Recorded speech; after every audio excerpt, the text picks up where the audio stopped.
I can totally see how this just becomes a hobby where you just print stuff out and you don't necessarily do anything with it. But let's do stuff with it. Hey, welcome back to Frank's Modelworks. I'm Frank. Here we are, part 6. Six, says it right there, of the 3D printing journey that I'm on. And we started by, I took the plunge. I bought a 3D printer. Up until that point, I had been purchasing products that were 3D printed by folks like Joel at Iceman Collections, by Josh at VCG Resins by Reese, by Joseph at Fireball Modelworks, and by Matthew at mcvproducts.net. I still do buy products from them. Actually, I just got a couple of things in recently. And I don't plan to slow down either. But I took the plunge. I picked a specific printer based upon certain criteria that I had, namely printing bodies. Then we determined that this was tough. This wasn't just a plug-and-play proposition where you just hit the ground running and you printed stuff. So that was basically episode 2 of this series, where you get through that first week, and I stated at that time the most important thing to do was to calibrate your resin. That's gonna save you a lot of time, materials, and frustration. Then we developed a workflow, because that's important too. When you're doing things efficiently, you're using less of the disposable materials like paper towels and stuff like that. So once you develop that workflow, then it's a better experience for you. Then in the 4th part, we started trying stuff out, experimenting, trying to get better prints using the bodies. Like I said, I got into this because I wanted to print bodies. So we started doing that, experimenting with different things, different settings within the slicing program, different parameters that we were using, and starting to produce some really, really nice results. There goes Munson again, going crazy. They just keep leaving that front door open. It's great. So once we did that, we realized that it's not just about adding resin. We also have to maintain the printer. There are certain tasks where you might need to change to your FEP or your PFA film on your resin vat. You definitely need to lubricate the vertical shaft, which I was very good. I didn't screw around when we were talking about that too much. Now, let's do something with this stuff. Let's build something. So what I decided to do was I wanted to build something, but not necessarily something stock. I build a lot of stock stuff, and I want to start departing from that. But I want to also maintain a grounded level of possibility. So what I'm going to be building is a model that is printed 100% 3D printed. Every part on it, with the exception of the glass, which is going to be just basically sheet acetate. But every single part on the model that I'm going to be building is going to be 3D printed. I'm not going to use any kit parts. And they're not all going to come from the same source. There's going to be multiple sources that I used. And I will naturally, like I always do, there will be links in the description. And we're gonna start building it. But this build itself will start having its own separate series of building as I go through each little process. And hopefully you'll follow along with me. As it pertains to the 3D printing series, as things come up, as I learn things, as I reach a point on the journey, if there's something I feel that, you guys should be informed of, then I'll make another episode. But for all intents and purposes, at this point, if you want to be involved in 3D printing, these 6 episodes will have shown you why I think it's worth looking into. It's definitely worth trying. And even if you decide not to, then when you see, hopefully throughout this series, you've seen what these providers, what these merchants sell, and how beautiful their parts are, and you start maybe buying parts from them, because it really is beautiful stuff, and they will enhance your builds unbelievably. So, without further ado, let's get up there and get started. So, I might have mentioned a time or two that I am a fan of Andrey Bezrodny and his 3D files that are available on Cults 3D. The model that I'm going to be building is his 1964 Ford Country Sedan station wagon. And the way I'm going to be building it is as a street gasser. So it's going to have the big wide tires out back, a lifted front end that's going to be off the ground, probably something obnoxious in the engine bay, but it's going to maintain its basically stock interior. I'm just going to try to gussy it up a little bit, make it look nice, and put a nice paint job on it. So let's take a look and see what I went through. Now, you'll notice that there's not just one body. There's not just two bodies. There's three bodies. And while each one of these bodies is absolutely positively usable, I wanted to start with the best possible body. So, this was the first body that I printed. And the thing about this model in particular is that it's fairly long. As it sits on the build plate, it just about makes it on flat. There's no way once you put supports on that it will fit on the build plate, because even with this, even though like the supports can kind of hang off the build plate a little bit, they would have been in such a way where the car would still be precariously perched, and I don't want to mess with it. So I did angle the car up, so as it would look to you, the car was angled in this way, fairly steeply, because this is a long body. So what happened was, and you'll see here, let me put my glasses on so I can see if it's showing. So you might be able to see these are Z shifts in the print going up here. The reason why those are there is because I didn't put enough supports on the inside of each side. They were there. You could see some remnants of them there. There were supports there that just weren't enough. And another problem that happens is as cars evolved and they started to develop more of a fuselage shape, where if you notice the curvature as this starts to tuck under, as cars started to develop more of that, that design feature itself, you know, they didn't take into account that 50 and 60 years later, guys like me would be in my basement printing model bodies of these cars. So what the problem is, the slicing software that I use, Chitterbox, never puts supports. By default, it never puts them on the inside. So you have to place them yourself. But what winds up happening is, if you put them here along this edge, it's not really enough. It kind of needs to be supported ever so slightly down here.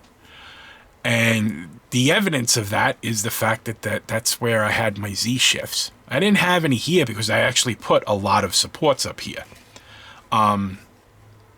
So I was happy, and this is, don't get me wrong, this is a usable print. This is not a big deal to get rid of. It's just some body work, sanding it off and priming and checking how you're doing, maybe a little filler here and there. Not a big deal at all.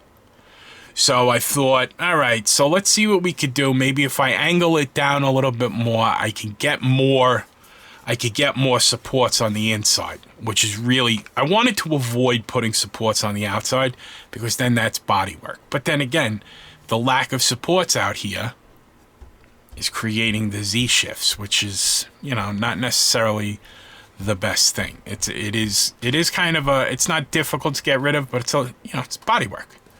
So let's try to avoid it, is what I'm trying to say.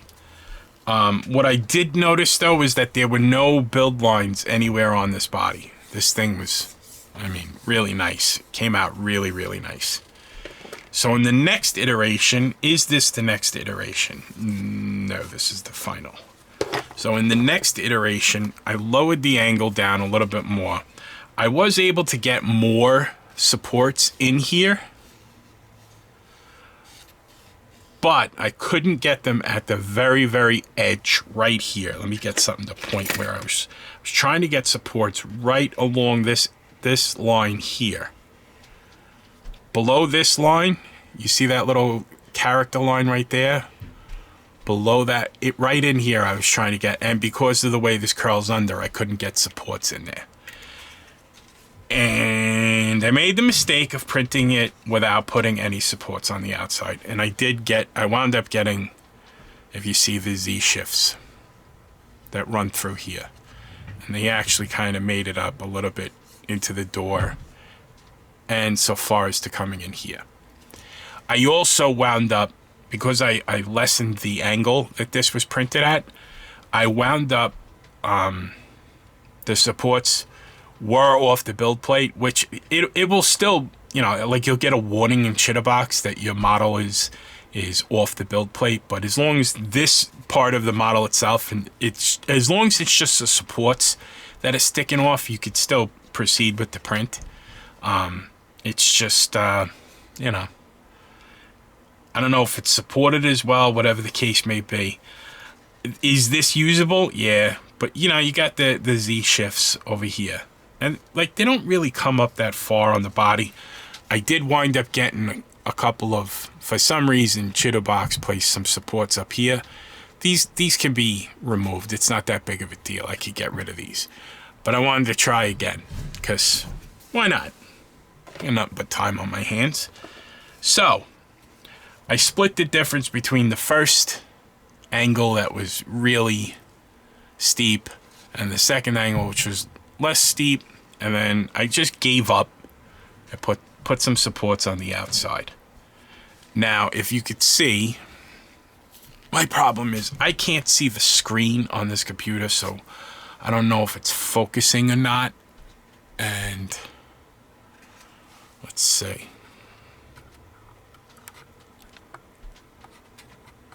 So you see these little dots right here. Those are the witnesses for the supports that were supporting the body. Now you'll also notice there are no Z shifts. So I don't know, I probably should have done this before. Let's show you the first body side by side. So this is the first body. Here are the Z shifts I was talking about that I was trying to avoid. They're not present in this body. You might see like little things right here. This is me actually pulling the body off of this. See, it's not focusing. I hate this camera. So, come on, focus.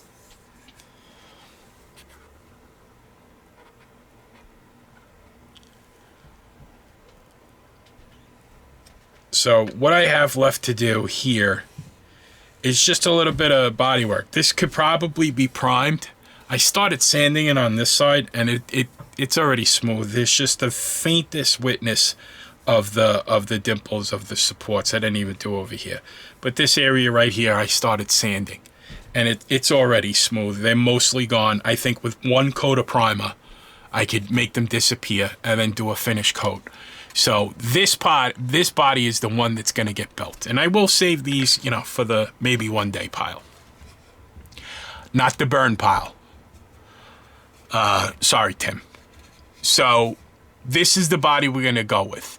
Now, paint I haven't decided on, but I'm thinking something loud. The last model that I completed was that 1970 Boss 429 Mustang, and those House of Color paints from Scale Finishes were really, really nice. And I want to have something that's, you know, garish and really, really unique in this station wagon. So let's look at what pieces come stock with the files from Andrey before we move on to the way I'm going to be modifying this into a gasser. So what's nice about this is that the inner fenders are printed separately. And everything does tend to fit very well with Andrey's files. So this is going to go in something like that. And we'll have ample room in order to place our engine. The hood, I don't know if the hood's going to make it on, but it does fit rather well within the body. It's not warped. It printed very well. The gaps aren't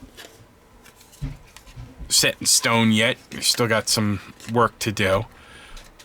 And you got to also keep in mind it's going to be resting on top of this piece.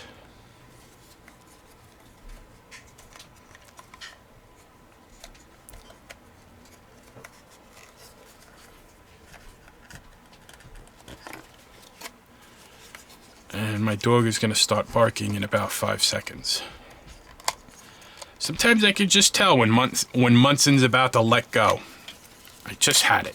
Damn it. Sometimes I can tell when my dog's about to start really barking bad.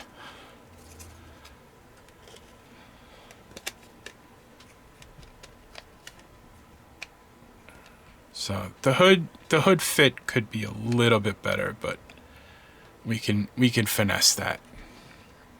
It's not that bad. It's just a little body work. And this hood might, depending on what's going to be going inside there, this hood might be different by the time we're finished. I mean, let's have something sticking through the hood. Why not? One of the parts is the little trim moldings that go along the rockers over here. And these would probably be a shiny metal. That's for this side. And they are a little warped, as you could see. So one way you could take a warp out of something like this is, let me make sure it's the right way.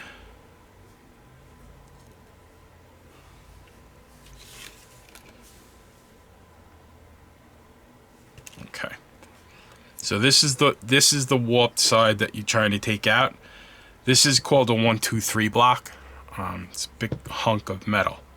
So you just proceed along like this, very lightly along the edge, just counteracting the warp like that. You hold it on and then against the edge.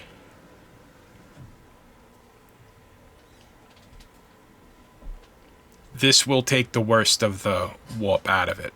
You might have to do it a few times for gentle persuasion, but don't go too crazy because you could snap the part. I did manage to get most of the warp out of this part. This one might be needing a little bit more persuasion.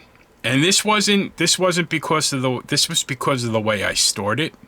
I didn't store it properly. I printed these almost 3 weeks ago. But I've been so busy with everything else that now I'm moving on.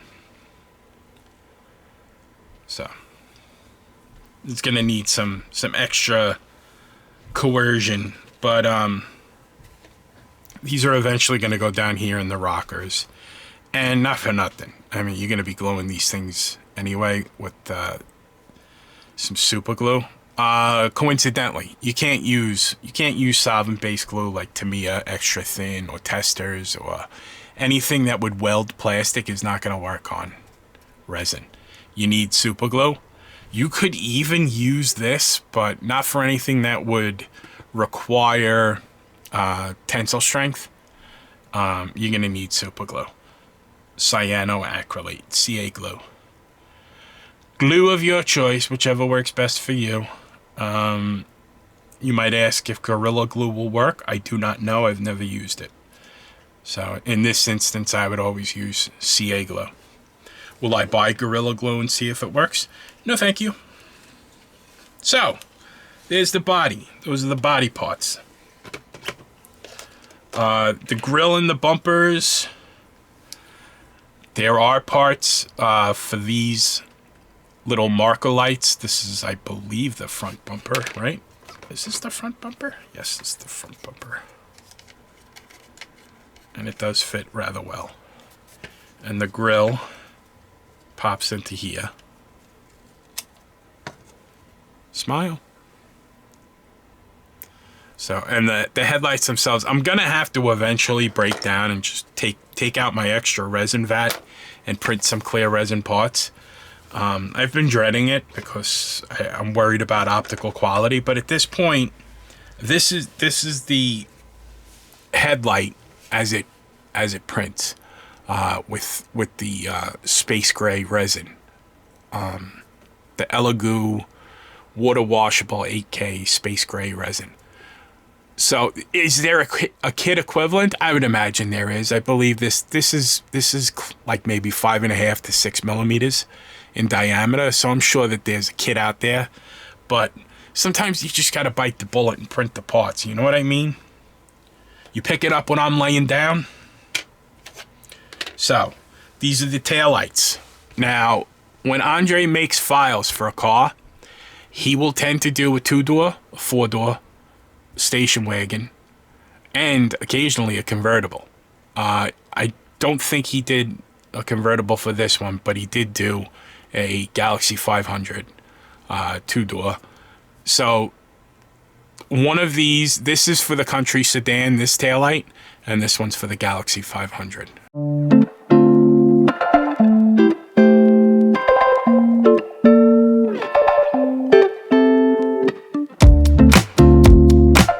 Because the Galaxy 500, I believe, was a higher trim. I don't know. They fit in there, right there, like that. This I could probably get away with just painting it with Mira and then waiting for it to dry and then filling that in with, to me, a clear red. I think I could get away with that. As opposed to, because headlights have a texture to them. They have that gridded texture. So let's get this heavy piece of metal out of my way, because I will knock it over right onto my pinky and I will not be a happy camper. So onto the interior. The interior is going to remain relatively stock. And with that, you got 2 bench seats. You got your separate sides with cranks, but I did notice as I was preparing for this episode, you know, it's a good time to look at your parts, Frank, you moron, that this one right here failed to print properly. The good news is there's a gentleman by the name of Justin Hart, J Hart, link in the description. He has a wonderful channel. You should check it out. And if you haven't, number 1, you should subscribe. Number 2, you should write him a letter of apology for not having been subscribed this entire time. Number 3, if I find out you're not subscribed to Justin, you and I got a problem. So he I really am out of my mind. Justin has a file for window cranks that you can download off of his 3D Cults page, and I luckily already have them, so I'm going to print a few out. In order to make them match, I'll probably cut off the rest of these and put Justin's on, because Justin's are probably nice anyway. So, but the minute you give me like very sharply defined panels where I can mask off, that's exactly what I'm going to do. I am going to mask off and paint probably a 3-tone. I'll look at references, something that's going to look really, really striking, because with all the glass on this thing, you're probably going to be able to see a lot in here. And if you take a look at this dashboard. This thing is gorgeous. Just the way it looks is beautiful. So I got to get in here and add some detail. The steering wheel is also beautiful. Oh, heavens. Sorry. Come on. Be nice if my fingers worked. So that's a nice look right there. The seats themselves have nice texture. There is a pattern. It almost looks like there's like tight squares on that seat. So let's see what we can do with that. It'll probably pop more once I give it a nice light prime, see what I'm working with. But the floor itself is it's pretty plain. It's not a big deal because I'm gonna flock it. I mean, what the flock? And it does key. There's pins and receivers, so it does key. So it'll fit positively, and then we got the nice detail back here, which then rides on top of the chassis plate and locates via those pins. And this way everything's aligned and lined up and copacetic. As the late great Don Yost would say, copacetic. So that's how that'll fit on there with the side panels, and we'll get that going. So now that I have this in my hand, we'll take a look at the chassis plate. The chassis plate itself is pretty plain. There's not much going on here. But what's interesting to note is that there's these two blocks right here. More on that later. But the way the kit prints, the rear end that you're given, this rear end actually looks like, is it just me, or does this look like mid to late 60s and full-size Chevy rear end? Because it doesn't look like a Ford, I don't think. But what do I know? But this wouldn't be a gasser rear end anyway. We're going to have other options for that, and I'll show you that in a minute. Let's move this along, Frank, so it's not 400 hours long. Alright, here's the stock suspension. Nice. Drive shaft. Steering arm. These are the A-arms for the suspension, and I don't really think these are prototypically correct. They do key in well, but because this is going to be a gasser, this is going to look different than and I can never figure this damn thing out. I think it's like that. Yeah, it's like that. So this is gonna have a different front suspension anyway, and that, I don't know if that's prototypically correct, but Andrey's files are more about the interior engine compartment and the body itself than they are about, because believe me, this is a very talented designer we're talking about. I think he's more interested in the parts that would be visible as the car is sitting upright than he would the undercarriage. But it does have like a fairly generic gas tank. This is the wheel and tire. It's a nice nice wheel cover for 1964. Not going to be using it. We got the radiator, which we probably will use. This fan is not going to be used. The engine and transmission is nice. I mean, it's a very detailed item. Take a look at that. I'm always talking about the Venturis on the carburetors in 3D printed items. Sorry about the text message. But look at that. You can look down the Venturis on this engine. And it comes with the oil pan. And look at the detail on the pulleys. I mean, that's just beautiful. So, you know, if you were going to build this as a stock model, it would produce a very presentable, very, very nice stock kit. But I'm going to be going in another direction. Like I said, I'm going to be building this as a gasser. Not quite show quality, but a really, really nice street gasser. So what I'm going to do is I'm going to set up for that, get the parts ready for that, and I'll be right back. Before we get to the speed parts I'm going to be using, something we need to discuss as far as any 3D printed body are bucks. Because of the state of 3D printing is such that the the 3D printers that we use aren't really capable of producing optical quality glass just yet. Maybe soon. Andrey provides with his kits bucks that you could use to vacuum form your own glass. I don't have a vacuum form machine. I don't think I'm gonna have one anytime soon.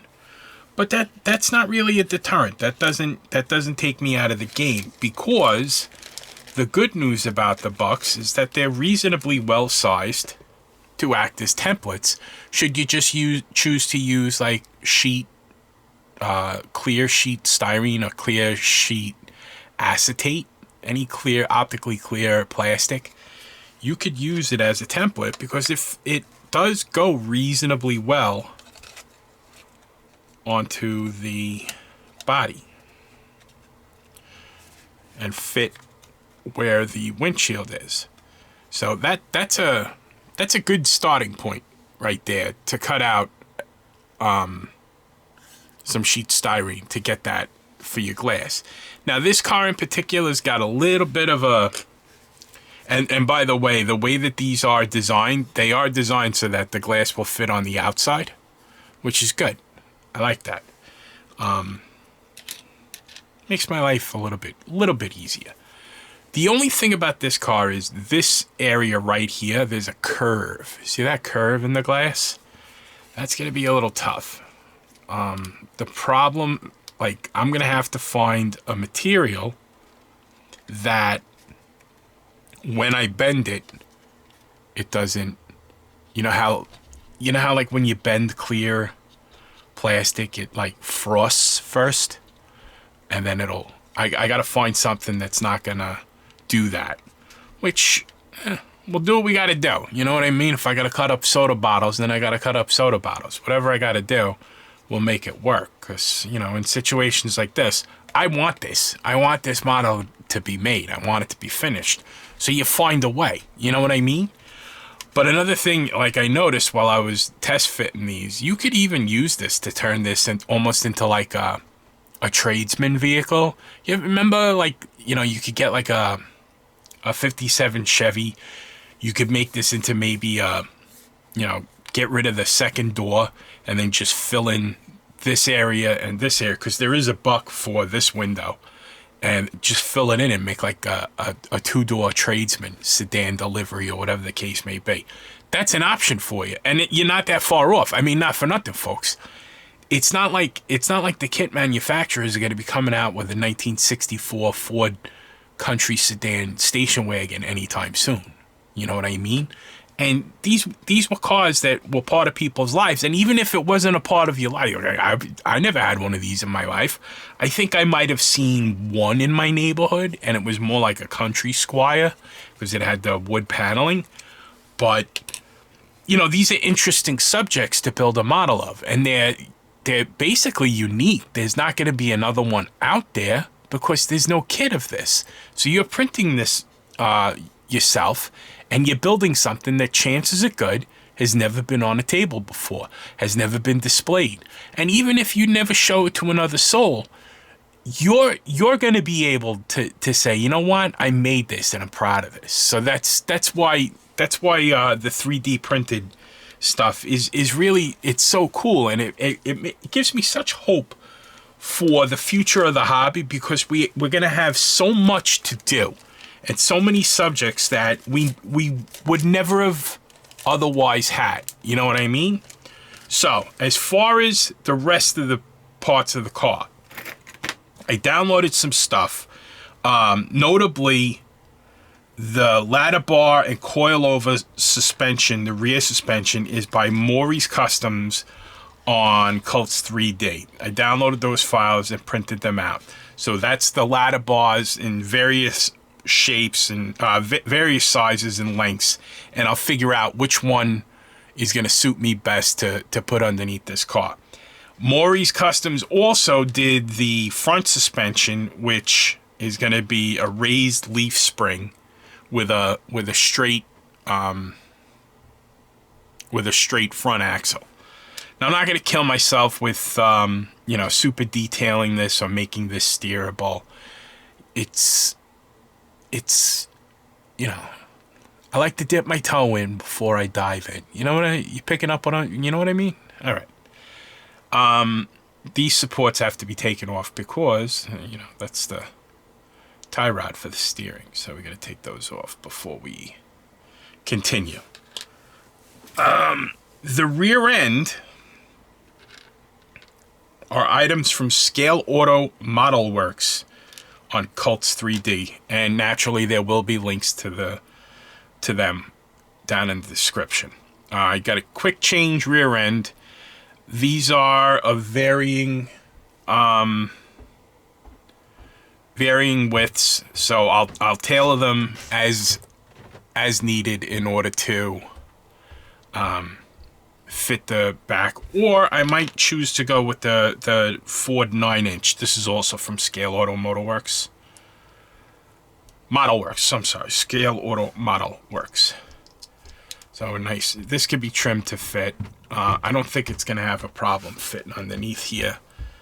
You know, we'll be able to get that underneath here.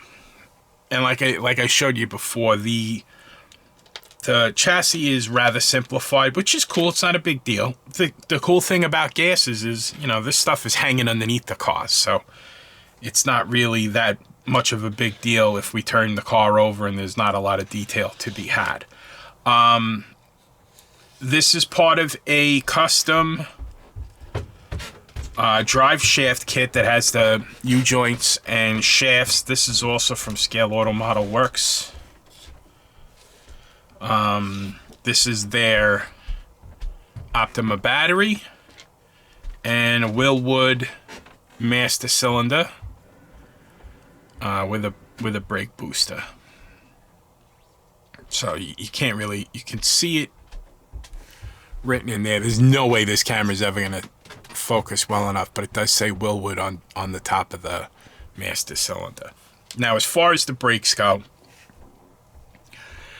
I haven't decided yet if we're going to be doing discs all around, because the car itself isn't going to be a classic gasser. It's going to be a car that's, you know, around in modern times and not necessarily a racing vehicle, or even, you know what I mean? Like, I know you guys are seeing these headers out here. There's not going to be mufflers attached to this, but we'll get to that in a second. So I haven't decided yet if I'm going to put disc brakes on, but if not, I have these files. These are also from Scale Auto Modelworks. If not, then perhaps these vented drums would be a nice period correct way, at least maybe in the back. I doubt I'll put them up front, but they are very nicely detailed, as you see. So now, wheels and tires. As far as wheels and tires go, my go-to for wheels and tires for downloadable files is Z-Force Modelworks. Their stuff is awesome, and it's fun. It's fun once you, like, I love doing, one of my favorite things to do as a car modeler is this. I love doing, I don't know why, I just always love grabbing a rear tire and a rear wheel and sticking it in and see, well, is this gonna look good? How would that look good? You know what I mean? I love doing that. So this one is called a Raider, R-A-D-I-R, tri-rib. Keep it together, Frank. And it comes in a set. It's a white wool. I haven't placed the insert. The thing with these is when your resin is dialed in really well, parts fit not to the point where you're gonna break them if you take them apart for dry fitting. It's just you might scratch them getting them out. And I personally just don't like doing it. I like doing as little test fitting as possible. Just want to make sure, like, you see it came apart, but see those little scratches right there? That's all it's going to do. If you overexpose your resin, then you might have problems getting parts together in the first place. They won't fit together because they're oversized. So I don't know if these Raiders are going to be the way that I go. because they're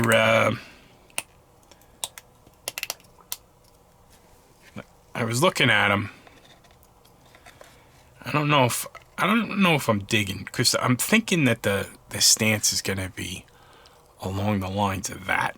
Now I think this would look good like that, tucked in, like almost like a resto mod, because these have a spinner in the center, like a knockoff, and I think that would be a cool look to go with a resto mod look, lowered all around. But I think for our purposes, we're gonna be better served. Now let me make sure. Let me go back to the first page, because that's where they are. So this is Z-Force Modelworks rocket igniter on vintage Firestones. So these are Firestone cheetah slicks, because they got the little grooves in them. So they would technically be streetable, but not really. I mean, we're not looking for street legal here. We're just looking for something that is driven on the street. And I'm digging the way this looks. And I think once we get this nose in the air, I think, let's see, nose will probably be about, oh, there's my text messages again. That's great. I really wish. All right, so what, I think this is the way that I'm gonna go with the, as far as the wheels go. And then with that dropped front axle sticking down. This, not necessarily, it's not going to be tucked in, but, you know, probably like that. The gas will look. You know what I mean. So now let's move over to the engine. For the engine, we have a Scale Auto Modelworks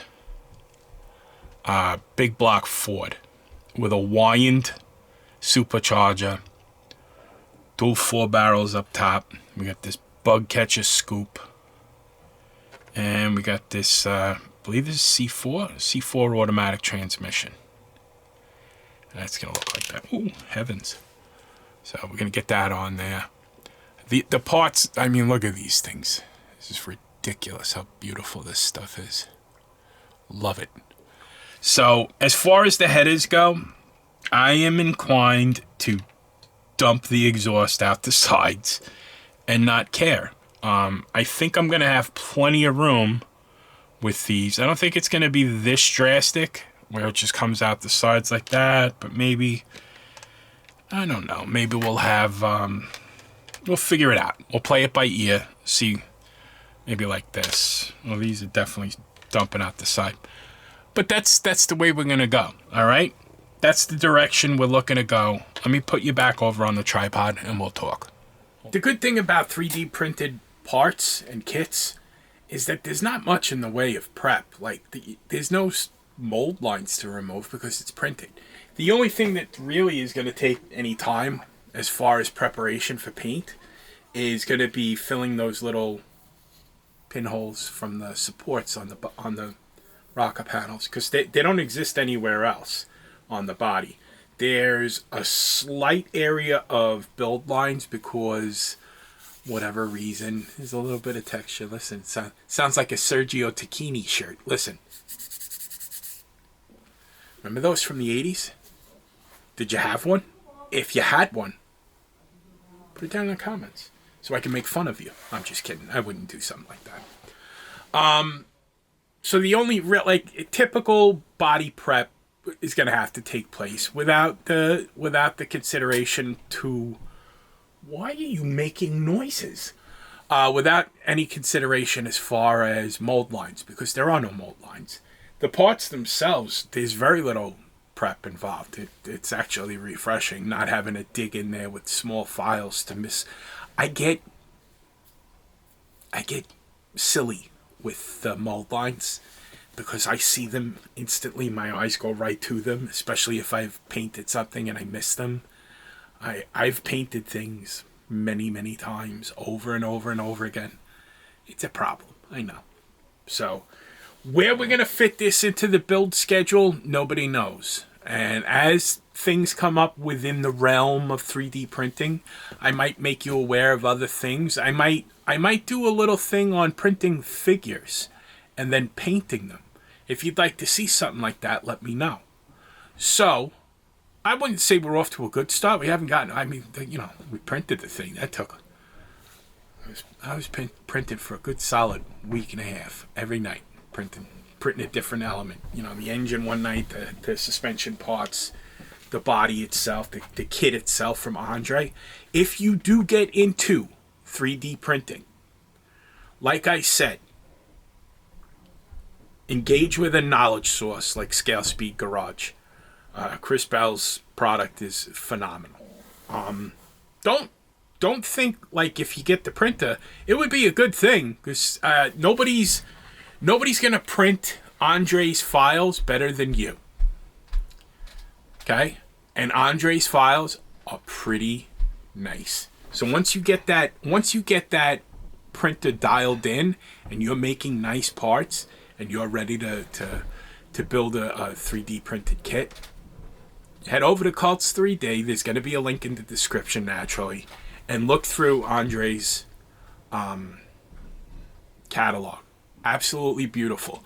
Keep in mind, when he releases a new model, he sells it for half price. So you're looking at $11 for a newly, like, as soon as a model that he releases, as soon as it comes out, it's $11. So that's a good time to snatch it. That's a good incentive, especially considering the quality of what you get for the price. Even if you have to pay full price, which I don't mind doing, because I'm impulsive and I buy things that I don't necessarily need. I'm very easily interested.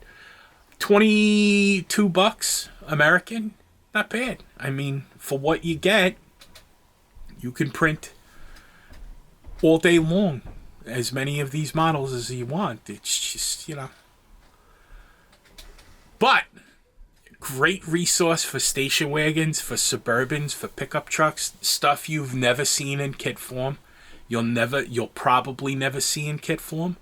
And multiple scales. So you're not just, when you buy a file, you're not necessarily just buying a 1/24th scale model that you could print out.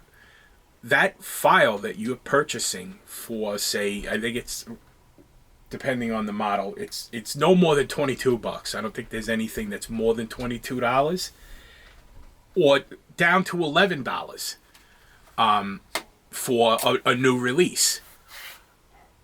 You're gonna get that in 1/8, 1/10, 1/12, 1/16, 1/18, 1/20, maybe 1/20th. Let me see. I've seen it. Maybe, if not, don't worry about it. Definitely 1/24th, 1/25th, 1/28th, 1/32nd, 1/35th for you guys that build armor. Think about that. 1/35th scale and 1/43rd scale. So you could build any model that he has in all of those scales for $22. So it's something to keep in mind. So if that's the way you're going to go with the hobby, I mean, he's the best game in town, hands down. I mean, there are other people who produce kits, but in terms of consistency, quality, and choice, you're not going to beat Andrey Bezrodny. That said, might be the last thing I say about 3D printing for a while, as depending on how things turn up. You never know. We'll get this into the build schedule. We'll work on it as we can. I'll release fairly regular updates, but I got other stuff I got to get done. So you know how it goes, kids. I'm trying to keep you entertained. Therefore, as always, I got Frizzo's back. I appreciate your support. And until we speak again, my friends, take care of yourselves and be well.